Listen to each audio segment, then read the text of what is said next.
अस्सलाम वालेकुम, welcome to minute minute. This is your host Syeda Sakina Salim. गर्मी के हालात आप सबके सामने हैं। आप जानते हैं कि दिन में कितनी तपिश है। पाकिस्तान में तकरीबन 40 डिग्री सेल्सियस से ज़्यादा वेदर एक्सीड कर गया है, बल्कि 45 भी क्रॉस कर चुका है कई इलाकों में, जैसे कि सिंध के कई इलाके हैं, बलूचिस्तान के कई इलाके हैं। तो इस लिहाज से हमें चाहिए कि हम लोग ख़ुद को प्रोटेक्ट करें और अपने आप को शदीद गर्मी से बचाएं, ताकि मज़ीद बीमारियों से और छोटे मोटे मसलों से बच सकें।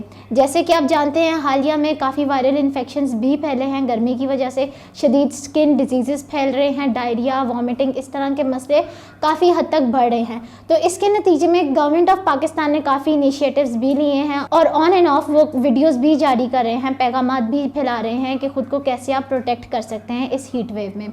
इसके अंदर आप जो इनिशिएटिव्स ले सकते हैं ख़ुद को प्रोटेक्ट करने के लिए, उनके अंदर है कि आप ख़ुद को हर थोड़ी देर बाद हाइड्रेटेड रखें, जिसके अंदर आप ठंडे पानी का, ठंडे शरबतों का और कोई भी ऐसी ड्रिंक जो आपको हाइड्रेटेड रखे वो यूज़ करें। उसके अलावा जो पीक गर्मी की आवर्स हैं, जैसे सुबह 10 बजे से लेकर शाम 5 से 6 बजे तक बिला वजह घर से बाहर मत निकलें या अपने दफ्तरों से बाहर मत निकलें। ज़्यादा से ज़्यादा ख़ुद को आप शेड वाली जगहों पे रखें और डायरेक्ट सन से ख़ुद को बचाएं। इसके अलावा खाने और पानी की भी एहतियात करें, ताकि आप ख़ुद को इस गर्मी के आलम में बचा सकें और महफूज रख सकें। बहुत शुक्रिया। मज़ीद ऐसी वीडियोस देखने के लिए हमारे चैनल को सब्सक्राइब करें और बेल आइकन को दबाना न भूलें।